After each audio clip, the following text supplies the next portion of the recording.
இன்றைக்கி நம்மளோட சேனலில் ஒரு லஞ்ச் பாக்ஸ் மெனு தான் வந்து பார்க்க போகிறோம். இன்றைக்கி வந்து மே 26 இன்றைக்கி வந்து இங்கெல்லாம் ஸ்கூல் வந்து ஸ்டார்ட் பெங்களூரில்.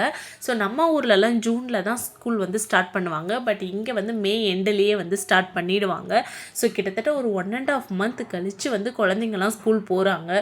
ஸோ அந்த குழந்தைங்களுக்கும் சரி நம்ம அம்மாங்களுக்கும் சரி வந்து ஒரு 1 வீக் வந்து கொஞ்சம் ஒரு மாதிரியாக இருக்கும். ஸோ கிட்டத்தட்ட ஒரு 1.5 மந்த் ரொம்ப ரிலாக்ஸ்டாக காலைல எழுந்திரிச்சு பொறுமையாக சமைச்சு அவங்களுக்கு தேவையானதெல்லாம் செய்யற நமக்கு வந்து கொஞ்சம் ரிலாக்ஸ்டாக போச்சு.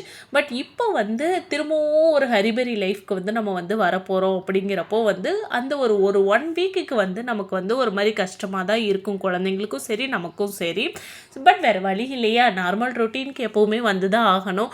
ஸோ இன்றைக்கி ஃபஸ்ட்டு டே ஸ்கூல் அப்படிங்கிறதுனால வந்து நம்ம வந்து குழம்பு அது இதுன்னு செஞ்சு அவங்களுக்கு பிடிக்காததை நம்ம செஞ்சு தரதை விட கொஞ்சம் பிடிச்சதா கொஞ்சம் வெரைட்டி ரைஸாக செஞ்சு தரும்போது அவங்களுக்கும் கொஞ்சம் சாப்பிட்றதுக்கும் பிடிக்கும், ஸ்கூலுக்கும் இன்ட்ரெஸ்ட்டாக வந்து போவாங்க.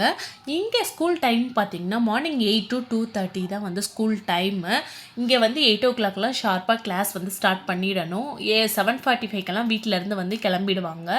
நம்ம ஊர்லலாம் பார்த்திங்கன்னா 9 o'clock தான் வந்து ஸ்கூல் ஸ்டார்ட் பண்ணுவாங்க. பட் இங்கே வந்து டிராஃபிக் எல்லாம் நிறையா இருக்கனால ஏர்லியராக ஸ்டார்ட் பண்ணி ஏர்லியராக வந்து முடிச்சிருவாங்க. ஸோ இவ்வளோ டேஸ் வந்து பொறுமையாக ரிலாக்ஸ்டாக நல்லா தூங்கி எழுந்த குழந்தைங்க இப்போ திரும்பவும் நார்மல் ரொட்டீனுக்கு ஹரிபரியாக வந்து தூக்கத்தில் எழுந்து அவங்கள குளிப்பாட்டி சாப்பிடாம இப்படியெல்லாம் அனுப்பும்போது நமக்கும் கொஞ்சம் கஷ்டமாக தான் இருக்கும். பட் வேறு வழி இல்லை, செஞ்சு தான் ஆகணும் இல்லையா.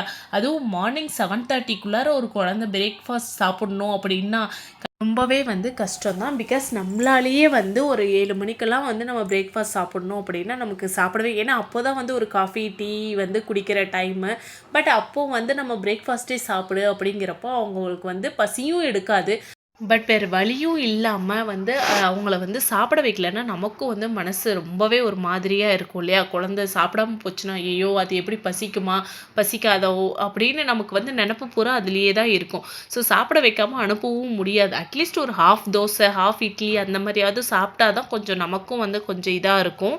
நான் அப்படி தான், நீங்கள் எப்படி அப்படிங்கிறத கமெண்ட்டில் சொல்லுங்கள். ஸோ அவ்வளோ வந்து ஹரிபரியாக வந்து நம்ம அவங்கள அனுப்பும்போது கொஞ்சம் கஷ்டமாக தான் இருக்கும். பட் ஒரு வாரத்துக்கு அப்படிங்கிறப்போ அதுக்கப்புறம் வந்து நார்மல் ரொட்டீனுக்கு வந்து அவங்களே வந்து வந்துடுவாங்க. இன்றைக்கி என் பையனோட லஞ்ச் பாக்ஸ் மெனு என்னன்னு பார்த்தீங்க அப்படின்னா கேரட்டும் எக்கும் போட்டு வந்து ஒரு கலரி வந்து சாதமாக வந்து கொடுத்துட்டேன். அது வந்து அவனுக்கு ரொம்பவே பிடிக்கும். இப்போ வந்து நம்ம என்ன செய்யறது அப்படின்னு தெரியாத இருக்கும்போது இது ஒரு பெஸ்ட் ஆப்ஷனாக இருக்கும். பட் நான்வெஜ் அலோடு கிடையாது. பட் பாயில்டு எக்காக கொடுக்கும்போது அது தெரியும். பட் இதை வந்து நம்ம உடச்சி ஊற்றும் போது அது எக் இருக்கிறதே வந்து தெரியாது. அதனால் வந்து நான் அதை வந்து கொடுத்துட்டேன். தென் வந்து ஸ்நாக்ஸுக்கு பார்த்தீங்கன்னா நட்ஸும் பனானாவும் ஒரு பாக்ஸ்லேயும் இன்னொன்றில் மக்கானாவும் கொடுத்துருக்கேன். என் பையன் ஸ்கூலில் 2 ஸ்நாக்ஸ் பிரேக் வந்து இருக்கும். பட் வேணும் அப்படிங்கிறப்போ சாப்பிட்டுப்பான், இல்லைனா வீட்டில் வந்து கூட சாப்பிட்டுப்பான். பட் பத்தாமல் கொடுத்து அவங்க பசியோடு இருக்கிறதுக்கு எக்ஸ்ட்ரா கொஞ்சம் கொடுத்துட்டு அவங்க சாப்பிடாம மிச்சம் எடுத்துகிட்டு வந்தால் கூட பரவாயில்ல. பட் இன்னொரு குழந்தை சாப்பிடும்போது நம்ம குழந்தை பார்த்துட்டு இருக்க முடியாது இல்லையா, அதுக்காக தான் எக்ஸ்ட்ரா கொடுத்து விடுறது. நீங்கள் எப்படி அப்படின்னு கமெண்ட்டில் சொல்லுங்கள். இந்த வீடியோ உங்களுக்கு பிடிச்சிருந்துச்சு அப்படின்னா லைக் பண்ணுங்கள், ஷேர் பண்ணுங்கள், சப்ஸ்கிரைப் பண்ணுங்கள், மறக்காமல் பெல் ஐக்கானை கிளிக் பண்ணிக்கோங்க. அப்போ தான் நான் போடுற வீடியோஸ் உங்களுக்கு வந்து நோட்டிஃபிகேஷனாக வரும். ஸோ அடுத்த வீடியோவில் பார்க்கலாம். அது வரைக்கும் பாய்.